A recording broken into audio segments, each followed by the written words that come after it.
Good morning, everyone, and thank you for joining us for Reliability in the West discussion series. Today, we'll be discussing cybersecurity. I'm Travis English, WECC Senior Training and Outreach Specialist. We'll take a look today at our antitrust policy. All WECC meetings are conducted in accordance with the WECC antitrust policy and the NERC antitrust compliance guidelines. All participants must comply with the policy and guidelines. This meeting is public, confidential, or proprietary information should not be discussed in the open session. This webinar is being recorded and it will be posted publicly. By participating, you give your consent for your name, voice, image, and likeness to be included in that recording. WECC strives to ensure the information presented today is accurate and reflects the views of WECC. However, all interpretations and positions are subject to change. If you have any questions, please contact our legal counsel.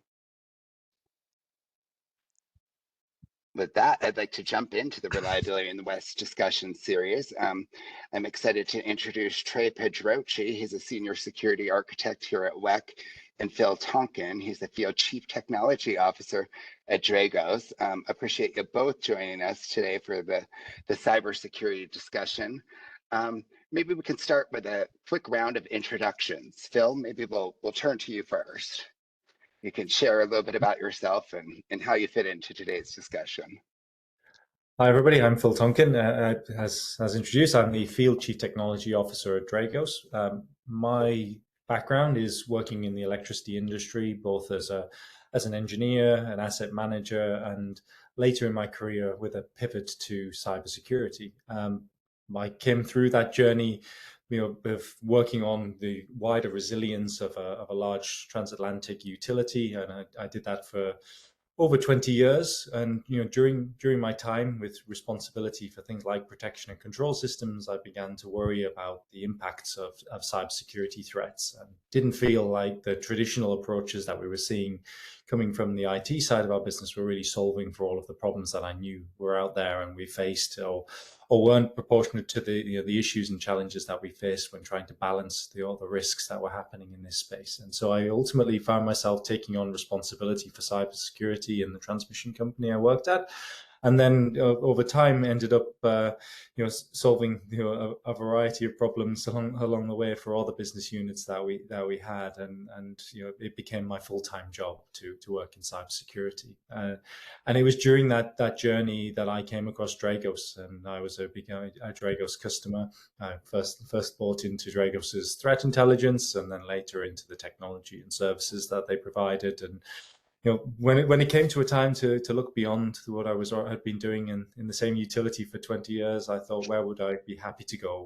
Could I continue on the same mission that I'd been on for some time? And an opportunity came up to join Dragos. And so now I spend my time working predominantly with electricity companies around the world, helping them understand the threats and risks that they face, the strategies that they can implement to try and secure the systems that they have, and listen to the directions that they're going as technology advances, and help them on that journey. So really happy to be joining you today and talk on a variety of really interesting topics.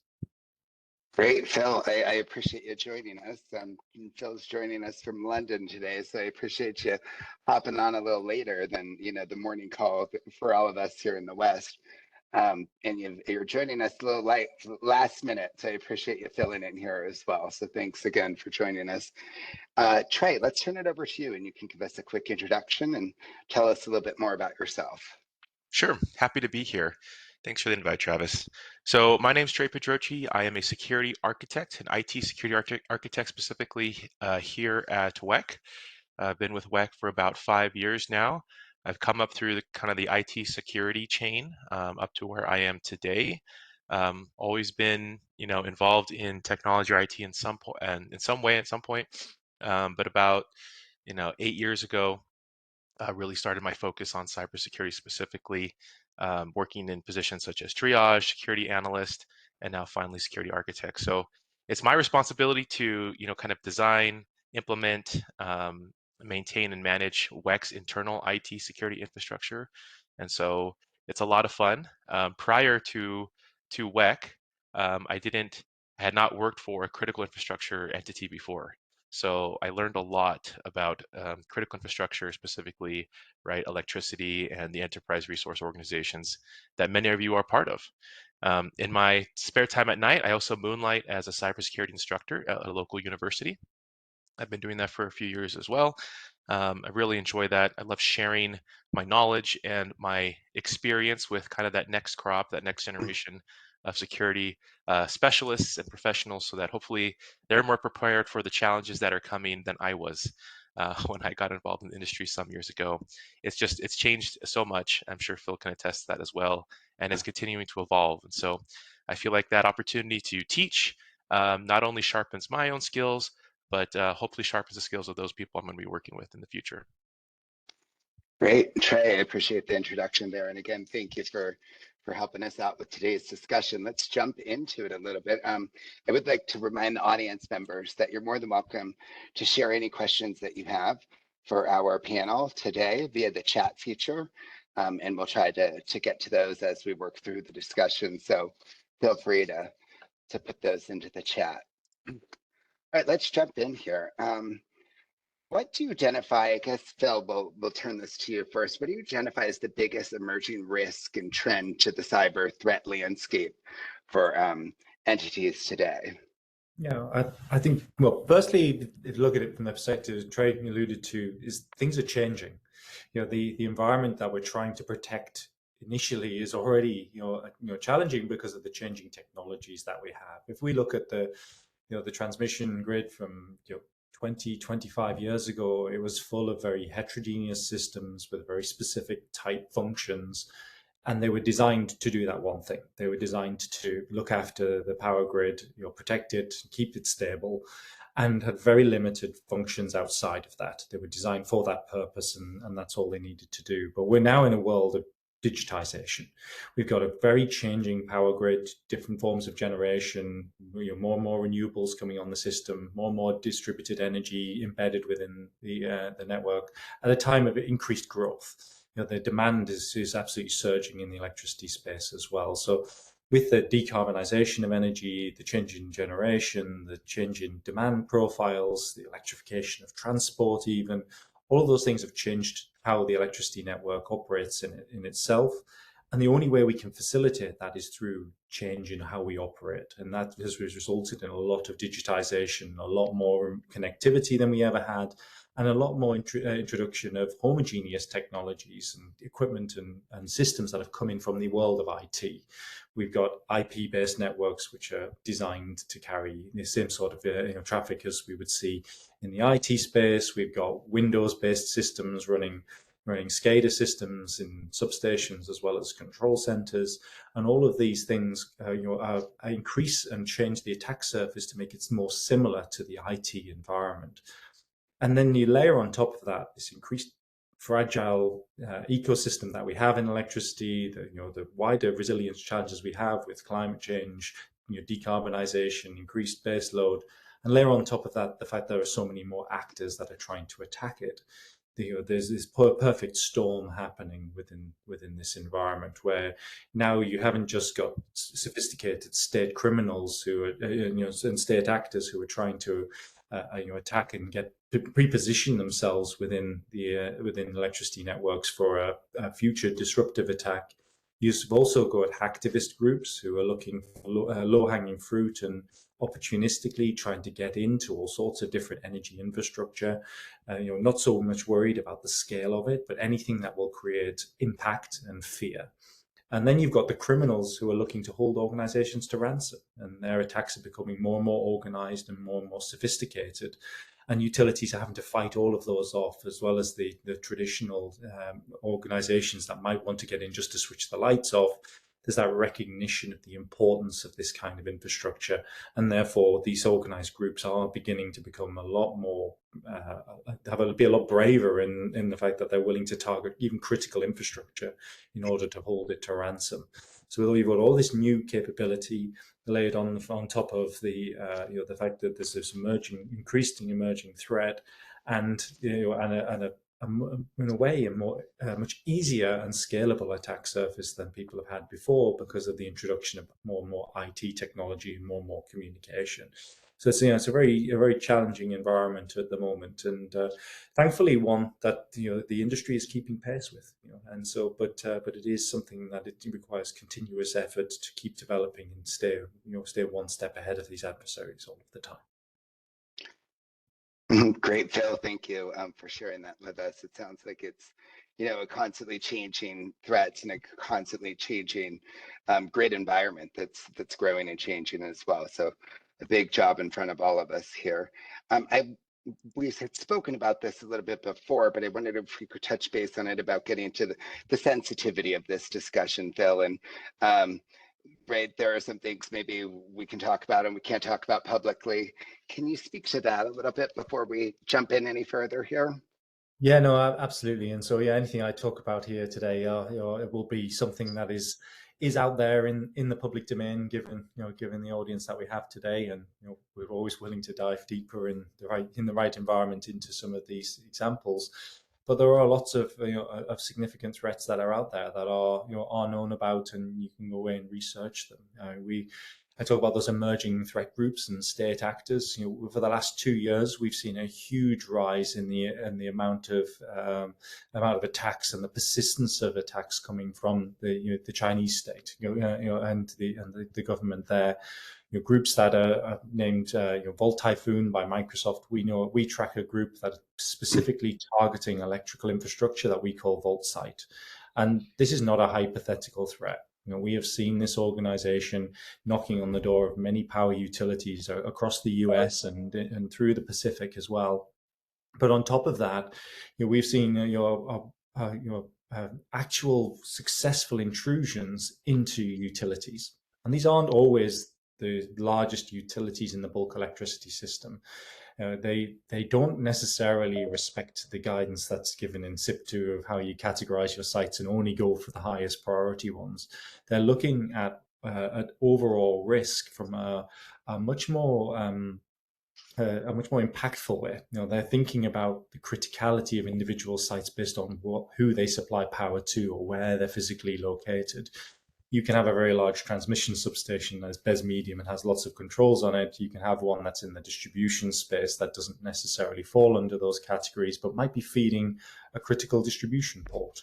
And we've seen very sophisticated targeting and attacking of the utilities that are running these kinds of facilities. Recently, it became public around a utility in Massachusetts that we worked with, who had been had their IT infrastructure compromised by this group VoltSite, and thankfully we were made aware of it by that company. They were they had been contacted by the security services in the United States, and it was government entities who had come to them and warned them that they felt that their infrastructure might have been compromised. They called us in. Our incident response team went in there.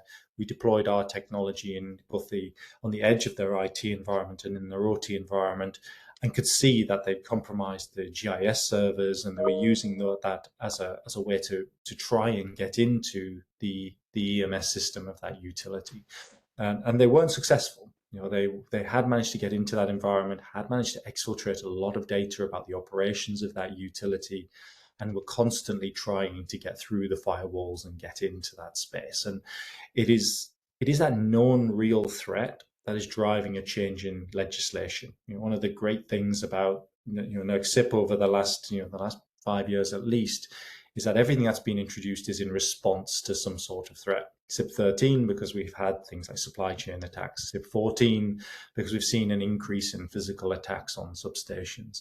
And SIP 15 on its way now in response to the fact that we now see these living off the land techniques that within the good controls that already exist in the SIP space, people are now working out how to work within those controls. How do you look at the way in which engineers need to operate and try and operate within these systems and move laterally and live off the land using the tools that are already there? And that's what we see with these sophisticated groups like VoltSite. They build obfuscated networks outside of the IT environment so that we can't just block them, we can't just stop them from coming in because they're coming from people's home routers, the same sort of devices that your own remote workers might be using.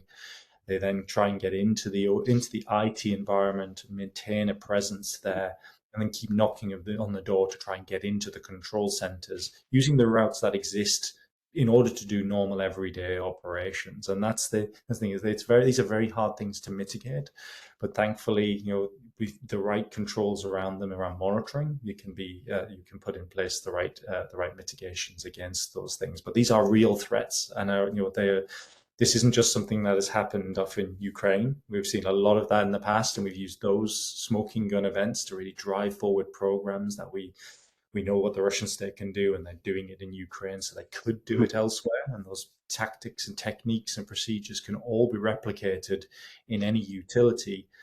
But we've relied on the fact that it is slightly it's slightly sort of left field of where we are today. Would the Russian state want to get into a US utility? Yes, they've tried, but this is real and on the doorstep today, and it has been successful. We know that the Chinese state is actively in a number of utilities, and it's not always easily detectable. But thankfully, with the newer controls that are coming, it will be possible for people to detect and therefore mitigate these things. But it has to be, it is really in response to real threats that are out there. And I'm very glad to the fact that the utilities are open to share this information with each other, so that it can be learned from as well, and that people understand that this is not some sort of fear factor. This isn't trying to motivate people by coming up with some hypothetical threat that may or may not happen. This is actually happening to your peers across the United States, and people really need to take action now to try and mitigate that. It's definitely a big job, and I appreciate you sharing these lessons learned from these events that are obviously in the public domain now. I want to turn to you, Treigh, real quickly, and ask you two questions. First, can you define OT and IT for those of us that may not be cybersecurity professionals or experts here? And then I'm going to follow up talking about response. So maybe start with the OT and IT. Sure. Yeah. It's a distinction that we have to make now. It's a distinction I'm sure Phil and those of you who've been in operational technology for a long time wish would be more clear and even more distinct. But information technology typically refers to those pieces of technology that we use to facilitate communication and information, right? So kind of what people think of traditionally as technology within your organization. So we think about maybe the laptop you're using right now, maybe the servers your organization has used to identify you, authenticate you to your services like file sharing, web conferencing, collaboration, right? File sharing in the cloud, web services, all those things kind of encompass what we call, information technology today. And it's distinct from operational technology, even though many of the components are the same. So Phil alluded to the fact that, 20, 25 years ago, much of the technology you would find at maybe a substation was proprietary. It was heterogeneous, right? It wasn't an IP-based device running, Windows or Linux or some sort of common IT operating system. And even though that's changed, right, we see many operational technology devices either running, commodity operating systems like Windows, Linux, um, and connected to an IP-based network, right? But they're still distinct in their function, right? So, these are devices that are meant to, monitor and control and supervise functions typically in the real world, right, versus the virtual world of information technology, right? Rather than just data being exchanged, it often has implications for the real world, right? And so when I was introducing myself, I wanted to be very clear. I'm an IT security architect, but not an OT security architect, right? Because those things are quite distinct. So hopefully that helps. Great, Treigh, thank you for that. We've talked about these real threats and the new threat groups and hacktivists that are coming into the threat landscape now. Treigh, are there things that we can do in response to these concerns? We've mentioned the controls, but are there things that can help create awareness or training within our organizations to help mitigate these threats or minimize Yeah, them? I believe so. So when we talk about operational technology, for instance, Phil, his organization Dragos produces incredible threat intelligence reports. For those of you who may not be familiar with threat intelligence reports, these are reports that are put together after hours of research, often in response to an incident, that provides the tactics, the details, right? Kind of the nitty gritty of what happened, right? How did someone be? How did that intrusion happen, right? How are they compromised, and what could they do better to not do so? And in our space, right, where those threat actors sometimes are very prominent, right? So Phil mentioned like Volt Typhoon, for instance, is one that's been on my mind, right? Here is a state group sponsored by, the People's Republic of China, right? A very powerful entity, right? With maybe near unlimited resources, right? And essentially a free hand. And as a defender with not unlimited resources, right? A very, very limited resources and not unlimited time, and certainly not a free hand, I need all the help that I can get. And so one of the things I think is important for us is access to threat intelligence, understanding who our adversaries really are. And thankfully, organizations like Dragos produce that on the operational technology side. And then we have organizations like CISA, or CISA, the Cybersecurity Infrastructure Security Agency here in the US, that if you are in critical infrastructure, can provide continual and real-time threat intelligence reports for you. There's also regional entities. I know here, for example, in Utah, we have the Utah SIAC or SIAC situational event in center, and they're great, right? So I think utilizing threat intelligence, right, to be specific about the threats that you face from companies out there like Dragos and many others, but also utilizing those critical infrastructure resources that are given to us and available to us freely from organizations like CISA, help us change and mold our controls and our defenses against the adversaries that we're really intended to face. And again, for us, the defenders, we're almost always on that back foot, right? We don't have a free hand, we don't have unlimited budget, unlimited resources. And so utilizing those as best we can to their fullest is really going to be key, I believe, in having a sustained defense against such adversaries. And I think that's a really good point around the sharing of that information is absolutely vital. And one of the best things about the electricity industry is that because of service territories, people don't really compete. And that allows for an openness because it's a shared risk. Yes, these can be investor-owned utilities or public power companies, municipals, but they all share the same risk. We're all on the same mission: get clean, reliable energy to consumers. And the opportunity to share information is there in the electricity industry that doesn't exist in others. In the financial industry, nobody wants to see their competitors be hit by criminals, but they are competitors. And yes, utilities in some ways can be competitors fighting for investment, and the like. But usually there's this very open exchange of information between utilities, and we see that with the ISACs, which the EISAC in the US is one of the most functional worldwide in this industry. And the ability to share that information is vital.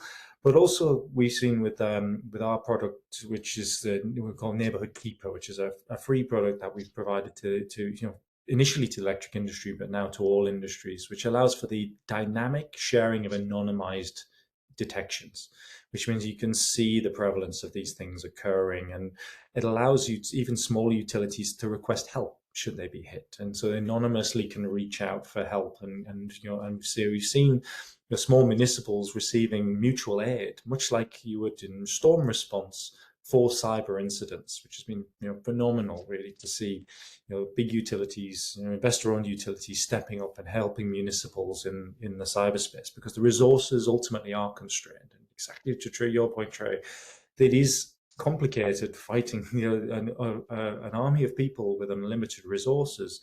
We do remarkably well. The lights are still on. Reliability is key to the electric industry, and it always has been, long before there was cyber threats. And that carries through in all the efforts that we've seen to date, and sharing, collaborating is absolutely vital. And I don't think there's a lot to take on board around the fact that despite the sophistication of these threat actors, relatively basic controls have done a good job of mitigating these threats. So when Littleton Electric Light and Water Company were hit by Volt Typhoon, yes, they'd had their IT environment compromised, but the defenses that they had, a relatively small utility in Massachusetts, were defending against the Chinese state. That is phenomenal. And to think that that it is defendable, and so I think it is something, as long as we stay on top of the knowledge of what it is that they can do, what the techniques and tactics are, it can be defendable and it is achievable, even when resources are constrained by rate cases and the availability of skilled resources, which it's something we should always continue to look at doing. How do we keep building that workforce for the next generation amongst that emerging technology, and keep ahead of the requirements that we've got there to keep producing the next generation of defenders and provide them with the information that they need to do that in an effective way. Phil and Treigh, both thank you for that. Phil, I'm going to pull on the thread that you had discussed there about the size of these utilities, or the investor-owned utilities and the customer-owned or the publics. Does that change the nature of the threat landscape? We know that IOUs are generally larger, or are they more attractive, or more susceptible, or have a larger risk, or is it that smaller utility that may not have the infrastructure, that larger infrastructure, that has the greater threat? I think they're all attractive, and I think that's been one of the problems with setting the bar very high for the regulations and standards. We've assumed that the threat will always be to the largest infrastructure, and so we've had regulations in place for some time to make sure control centers are high, medium size, and they're well protected, and then substations down to some medium level facilities got good controls around them. And actually, when you get down into distribution and all the smaller utilities that we've not necessarily worried as much about them, criminals don't really mind. They're looking for the easiest opportunity and where they get how they get into these organizations. State adversaries are more likely to go for the larger utilities with the greater impact, but they are going to as well research the impact of specific individual facilities. Why did Volt Typhoon, Volt Site go after the Littleton Electric and Light Company? It's the specific facilities, that specific sites that they have and support, which isn't necessarily about the number of megawatts. It's just about where it is in the network, how it operates, and sometimes these things are test beds as well. If the architectures and the capabilities, the systems are very similar, why not go in and practice somewhere where you're less likely to be detected? And it's one of the reasons that we've created our community defense program at Dragos, is that it isn't just the large utilities that can afford to have these detection capabilities, and so we identified that gap and give our technology away to utilities with less than 100 million in revenue, because they equally deserve to be to have the same level of protection. And also the telemetry from those sites helps us understand the wider threat landscape to protect everybody across the US power grid. So it's understanding what's happening, how people are targeting even the small, publicly owned, your municipal utilities is vital to help protect those large investor-owned utilities as well. And so it's I think you can take it both ways. Both are being attacked by criminals. Criminals are going for them because they're less protected. And they're less likely to face any sort of any action as a result of doing so. And at the same hand, they're going to get a bigger payout if they can get into the large utilities. So all groups find all sizes of utilities attractive for different reasons. Interesting. Thank you for that. Both of you had mentioned some resources for folks. In a shameless plug here. Oh, it looks like we may have lost Phil for a moment. But I'll give a shameless plug for our Power System Security conference that we're hosting at WECC and GridSecCon, with those entities that you had mentioned, like CISA and EISAC, so you can learn more information that I just put in the chat there.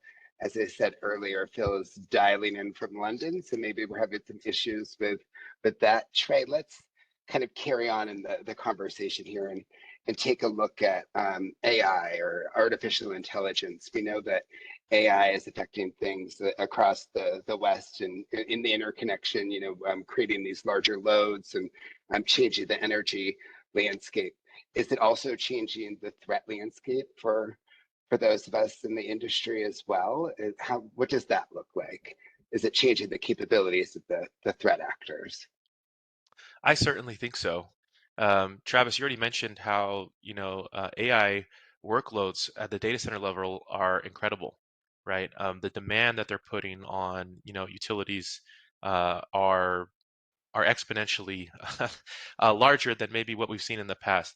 I've heard estimates that when I ask my favorite Gen IA tool to generate a funny cat picture, that might be 5,000 milliamps of power. The same kind of power that it takes to charge, your phone once, just to generate a small image, right?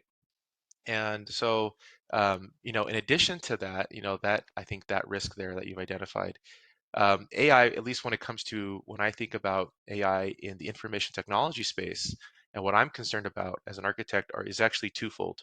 So one is these Gen AI tools, while not perfect, while not always consistent, they're good enough, let's call it, that they lower the bar significantly for threat actors. What I mean by that is prior to the Gen AI tools, let's say prior to being public and widely available, let's say pre-December 2022, if I was a threat actor, right, and I discovered a certain, let's say an organization has a vulnerability, but I'm not sure about how to exploit that vulnerability because it's not public, right? There isn't a CVE assigned to it, or maybe it is, but the information is not public, right? I might need advanced reverse engineering software skills, right, or resources on the dark web in order to find a way to develop an exploit for that target, right?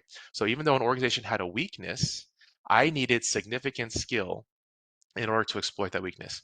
Fast forward to today, and if there's a vulnerability that's discovered, um, Gen AI is actually very good at developing, given the right prompts, given some guidance, it's very good. We've seen threat actors use even, the public Gen AI tools out there that you're probably familiar with, like ChatGPT or Gemini from Google or Copilot from Microsoft. We've seen how threat actors, even despite the controls these companies have put in, be able to trick them or coax them into developing exploits for vulnerabilities that don't have any known exploit code. And so whereas prior to these tools, I had to be maybe expert level software and engineer, reverse engineer, extraordinaire, now I just have to be good at using a Gen AI tool, and possibly I can develop that, right? So all of a sudden we had maybe tens of thousands of people capable of something like this, right? Of exploiting a vulnerability without any publicly available code, to now maybe millions, right? And that's very worrisome, right? Yeah. Now all of a sudden my attack surface has expanded dramatically from maybe a few thousand skilled individuals to hundreds of thousands or even millions potentially. So that's number one. Number two is on the flip side, right? Internally, we want to use the latest technology and tools, right, to improve our workflows. For those of you who've had the opportunity to maybe play around with some of these Gen AI tools, I'm sure many of you have, they can be incredibly useful for things like summarizing data, creating executive summaries for creating emails, writing code, um, all these different things, right? However, when that data is prompted into these public models, we kind of lose total control of it, right? We don't know really how these organizations are using it, how they're storing it. And then we've seen how threat actors are actually able to extract a lot of that proprietary information from these public models. We've seen this happen in critical infrastructure as well in the commercial space with organizations like Samsung, Microsoft, and various software companies, right? Where their employees are using these tools that they're not doing them necessarily maliciously with a malicious intent. They're just trying to accelerate their work, right? But in doing so, they're releasing these secrets in these public models And what a lot of people don't realize is that if you prompt some of these public models in a certain way, you can then extract information that was given to it by someone else, right? So it's almost like we're giving away some of our secrets, our proprietary information, right, into something that could possibly be public, depending on the skill level of the person asking the AI, right? So we now have two things we have to worry about, right? Threat actors using AI to more quickly develop exploit code and convincing phishing simulations, right, makes their attacks easier. But now we also have to worry about how that creates potentially a hole, from a governance and risk perspective, as we try to use the technology, but in doing so, potentially put our information into the public sphere. And so those are the two things I think that, at least on the IT side, are most concerning. Yeah, and I do think that it is predominantly on the IT side that we see the threats really increasing in this space. The time from from exploits becoming published to there being your working proofs of concept or attack capabilities is shrunk massively. We don't see day zero attacks as much, where people are exploiting vulnerabilities that weren't known about. Actually, the moment a vulnerability is exposed, in particular on devices that are on the perimeter of infrastructure. So if you've got a remote access capability into your environment, whether it be from a firewall or a VPN server or a remote access portal like Citrix, those are the things that adversaries are going for first. It's always the same three at the moment. It's going to be Avanti, Fortinet, or Palo Alto, and it's not that they're doing anything wrong. It's just that the adversaries have realized that that is the key way of getting into all of these environments. People follow ethical disclosure routes. They publish vulnerabilities, and it doesn't take the adversary very long to actually fix it. So they could have, within a closed window, produced a fix for that problem, but organizations are not fast enough to implement those patches on the perimeter. And so taking a risk-based approach to those vulnerabilities is vital because of the threats that are coming from AI. The other area is we see a lot of increase is the use of it for social engineering. There are two very distinct types of phishing in the world. There's the type that you want your target to be as low in sophistication as possible. There's a reason that phishing emails are typically very badly written, with bad English, bad spelling. It's actually they want it to be obvious that it's a phishing attack, because they want the educated person not to go anywhere near them. They're never going to get further down the line with that person. They want the person who's going to fall for it regardless of the spelling mistakes and everything else, to click on that link. But that is not how sophisticated adversaries use phishing to get into power companies. They write very convincing emails that are the type of thing that people are trained to answer, not the type of thing they're trained not to answer. They're told not to click on the link that says the IRS is going to fine you unless you click this link right now. We train people not to do that. If you get an email from a customer that says, I've got this pole in my yard, I'm worried about it from a safety point of view. It's making this loud buzzing noise. Attached to this is a picture of what I'm seeing. That's the sort of thing people are going to fall for, and that's what's happened in a number of countries around the world. There's a European utility which was exploited just like that. You pull on the things that people are trained to respond to, not the things they're not. And if you want to make that sound convincing, ask ChatGPT to write a letter to the power utility expressing concern around an asset. It'll do that for you. So it's lowering that bar for entry. It's taking away the language challenges of foreign adversaries trying to get in. It's telling you who to write to, how to write to them, how to communicate with them. And again, it's very easy to convince it to do that, because you're not telling it that you're being nefarious. You're telling it that you want to do it for non-nefarious reasons. So yeah, it is very much lowering the bar to entry. And then the other techniques we're seeing like phishing and the creation of deep fake videos, and which are very, very convincing. It doesn't take much to convince somebody to reset your password or to give you access to an environment and pretend to be somebody. And that's the real uptake in this space, is adversaries using those Gen AI tools to engineer their way into the IT space. And I think when it comes to creating proof of concept code in the OT space, it can do that too. A lot of these protocols we use are unencrypted. They're designed to operate with legacy equipment. And you can ask it to create you a piece of code to open a circuit breaker. It will do that. You don't tell it that I want to open a circuit breaker to black out part of the country. You just, I want to send a DMP3 message. Can you help me create a script that does that? And it will help you. And so that's lowering that bar to entry even in the OT space, and it's helping researchers, so it'll be helping adversaries as well. Well, that's a lot to consider there. Thank you. You mentioned, I'm going to kind of move on to the cloud-based technology. You mentioned using remote access fields. Is that, are there new operational risks that are associated with using this cloud-based technology? Yeah, These platforms? I mean, there is still a lot of fundamental concerns with the idea of sharing a platform.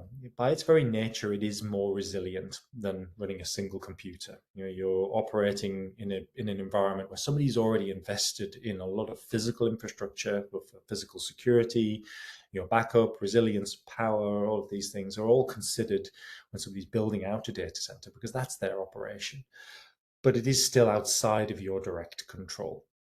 And then with the concerns around things like data sovereignty or any malicious incursion into an environment, it is very difficult to say who has had physically hands-on to that box in that environment, and how can you be sure that supporting services around it are resilient to some of the other challenges that we face. And if you look at recent power outages in Iberia and Spain and Portugal, a lot of the supporting infrastructure that's needed to use things like cloud-based services failed. The public internet failed. The commodity telecom services that are used, to communicate, and carry cell services and internet services went down because the power was gone. And so the natural inclination for power utilities is to manage things themselves. They want to keep things in house, manage your own. If you've got your own physical server and you're in control of the power to that server and the communications links to your own, your SDH, Sonnet network, or your own radio network, you've got control over those things. And because electricity is the fundamental to make all of those other things work, you need to make sure that you're the one that can operate on your own. And it's still very, very difficult to get that certainty from cloud providers that they can do the same, because you can't bring your own private network into a data center that may be in a different part of the country. You might be buying a cloud service from the one that's next to you, but it's backed up and supported by other services, and they're all federated together and connected in some way to help with the resilience challenge, and the base load challenge. But that doesn't necessarily help when you've got a very fixed and very deterministic base load like an EMS system might have. But people feel they're being forced in that direction. Not necessarily, they're certainly not being forced that way by legislation, but by the technology providers themselves. And this is not the sort of core electric technology providers, but the hyperscalers, the software companies, they're there. Now, Windows 10 is obsolete. We're on Windows 11. It assumes connectivity, and it assumes connectivity to cloud native capabilities. We want to build sophisticated identity and access management systems to protect who can get into the computers we're using, but the technology that we historically used in on-premise control systems and control centers is effectively obsolete because the cloud native one, which needs that cloud connectivity, is there. So even if you don't want to physically move your computers to the cloud, connection to cloud-based services is really being forced upon people by the advancement of technology. And it's becoming uncomfortable for a lot of utilities because regulation on one hand makes it very difficult to move there, but they're being forced that way by their technology providers. And I think that it's a constant challenge because people are struggling with that technological change, a different set of skills required to stay resilient within the cloud. We saw this with early adoption of AWS and people leaving buckets open because they didn't realize how they secured them in the same way as they secured traditional computers. So there's a whole list of challenges there that aren't just about the fact that people might be attacking the cloud because it's in somebody else's environment. It should be easier to secure the cloud in the future, but the bigger challenges of cost, physical resilience, the movement of regulation to allow for it, all of which are blocking that progression right now, and are building a certain amount of uncertainty for utilities in this space. And there's a lot of help needed by all parties to make us ready as an industry to move in that direction. Phil, I'm going back to you again with another question here. You keep peeking on more things here.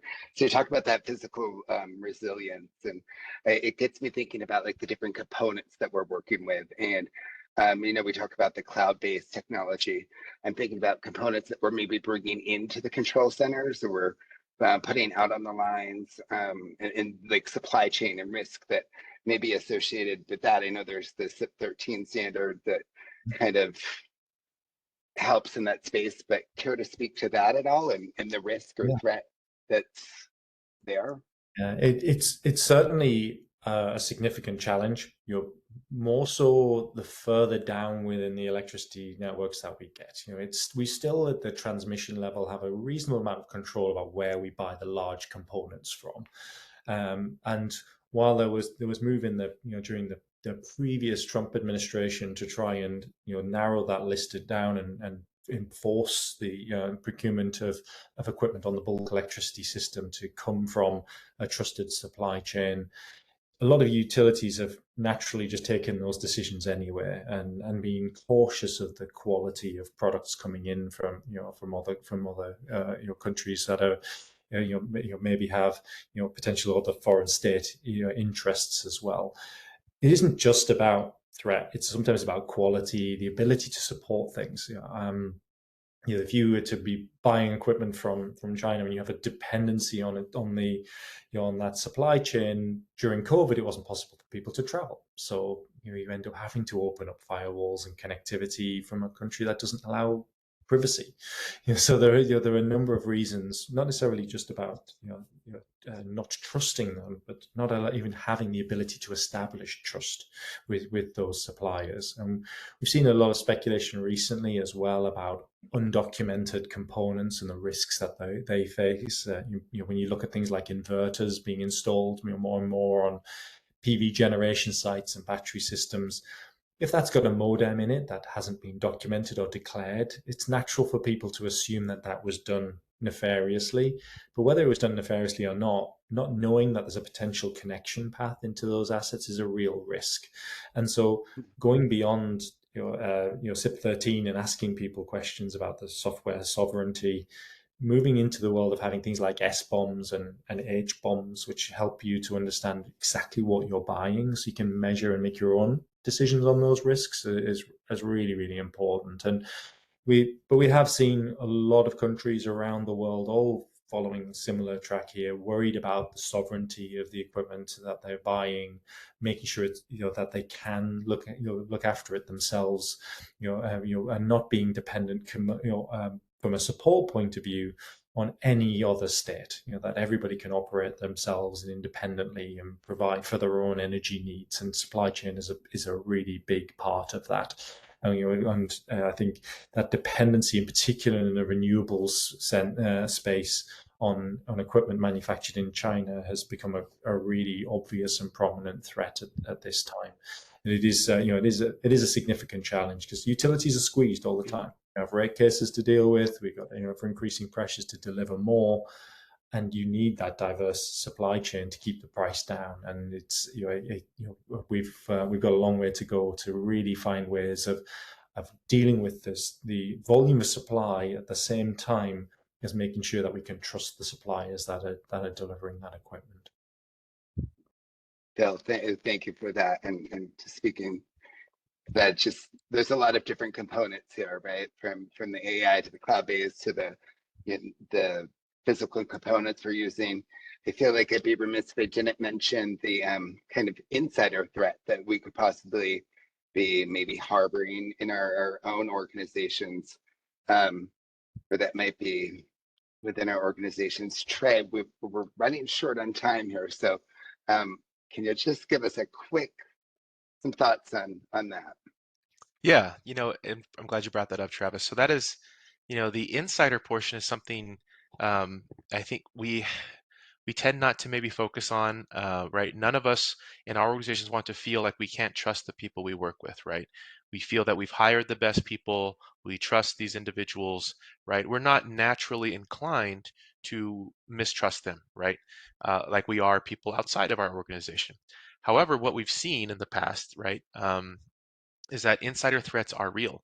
You don't have to look very far back in the news to see a prominent, cryptocurrency company, Coinbase. Uh, they were recently compromised because of insider threat, right? So what happened was support agents with access to sensitive information were bribed to then provide that information to an external party, right? Clear insider threat. These individuals had, you know, administrative or near administrative access to sensitive information, right? They're human beings, right? And they were bribed, right, to perform actions in contrary to what they promised to do, right, against our organization. And that's a classic example of insider threat. None of us want to think that way, but in this dangerous threat landscape, we have to, right? That human element is so real and it's still there, right? Despite of the controls that we put in place, both technical and policy, human beings are still have basic needs, right? And things like money or fame or revenge can be very attractive. Now, on that same point, though, I would like to mention as well that something that I think is coming around now more often, besides just the classic example of insider threat like what we saw with Coinbase, is the idea of insider risk, right? This idea that while I have an insider, they may not be acting maliciously, but they may be acting negligently, right? And inadvertently causing harm or damage. AI use is one of those, right? In the early days of these Gen AI tools, just a few years ago, many employees didn't realize, very smart people, right, didn't realize that if I upload this document and ask this tool to summarize it for me, that information is now in a public cloud, right, with access to maybe, or someone could then access that information later, right? And so that's for me, a perfect example right now of insider risk, is this idea that we have these employees, we have constituents, and there's things that are going on with emails, right, with phishing, with using Gen AI tools, and there's risk there because it's dangerous. It's a dangerous environment, right? There's a lot of risk. There's things that they can do unintentionally to harm our data, to harm our information systems, as well as operational systems. And so it's going to take things like training, security awareness training, and it's going to take really a maturity of the tools. I've been pressing myself and my organization for a long time, my own WECC, trying to find mature tools out there and processes that we can trust in order to help us use these Gen AI tools more efficiently, but we're still very early on. Phil, anything to add there? It is natural for us to trust each other within this industry, and I think it is that we've got to find ways of managing the downstream risk that's coming from an ever increasing diversity of supply chain as we outsource tasks. Many cases where it has been things like support teams that have been compromised tends not to be the people in your direct control. So as we obfuscate, that direct trust of somebody being an employee, it gets easier and easier to compromise them. But we shouldn't assume that people who have been in a company for 20, 30 years aren't also at risk. So segmentation and your proper supervision of duty is absolutely vital, in particular wherever you have a critical control. There will always be people in privileged levels and privileged positions in any organization where independently they can cause a lot of harm, and because their job is to do the opposite, which is also why background checking, security checking is vital. But those things are costly and very time consuming, and often can affect even people's civil liberties in many respects. So it is a complex challenge. So monitoring behavior in appropriate ways is vital to make sure that if something starts to happen, you can at least unpick how it's happened and why, and undo what's going on in those environments as well. So sometimes controls are second line, and you have to assume that internal threat can happen, and you might need to find a way of undoing what was done rather than just relying on stopping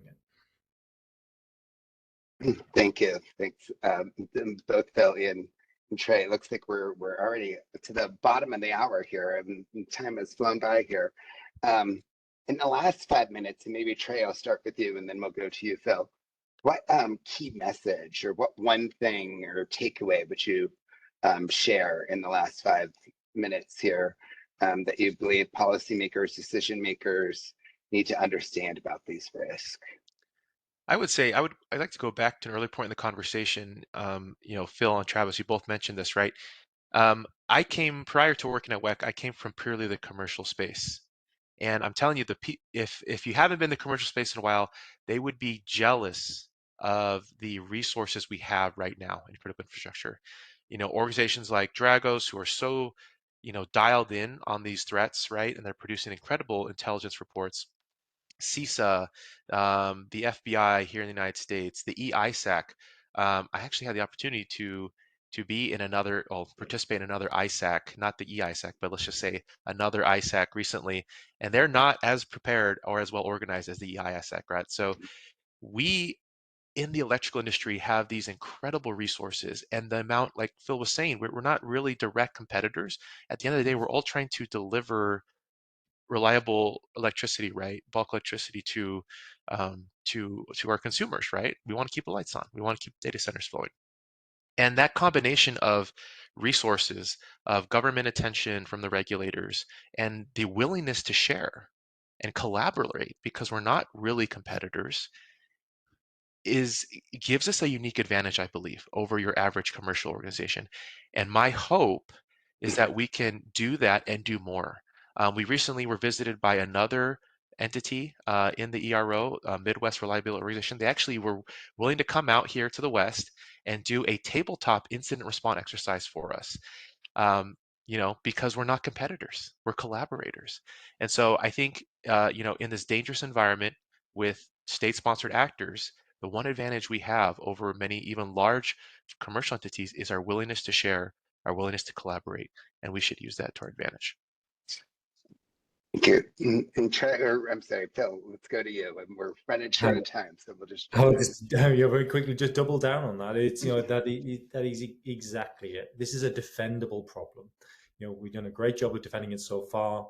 Your utilities have been delivering robust and reliable, energy for a long time. It's in the DNA of electric companies to be resilient. And so, building on the fact that people are willing to share, and you've got this greater force behind it, it can be, all of those threats that we described today can be mitigated, and we continue to mitigate them, by working together, by sharing insights, and concentrating on what really matters. Take a risk-based approach. I'd suggest to anyone that look at the things like their SANS 5 critical controls. These aren't complex frameworks. It's 5 things. And if you do those 5 things, you'll deal with the majority of the threats that are out there. Start with that. Start with the pragmatic. Work together. Share information, and we will win this battle. Phil and Treigh, I can't thank you enough for coming to join us this afternoon or this morning, depending where you are, or evening even. Thank you again so much for coming to share with us. I do want to let those of you that attend our discussion series regularly, we will not be having a July discussion. Our next one will be on August 6th. We'll be talking about power safety, power shutoff at that discussion. And then another shameless plug. We've mentioned the sharing and the working with DHS, FBI, CISA, EISAC, WECC. We're co-hosting GridSecCon. I believe Dragos will be there as well. That is going to be this fall in October in Las Vegas.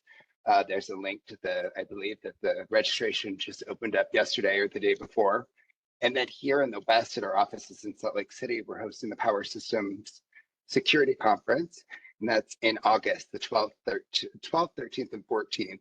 So there's a link to that in the chat as well, where we'll expand more on all of these topics that were discussed today, more in depth, and have some industry sharing there as well. So again, thank you both so much for stepping in and helping lead this discussion today. Thank you very much. It's a pleasure. Thank you for having me. Great, and thank you to everyone in the audience for joining us as well. Have a great day, everyone.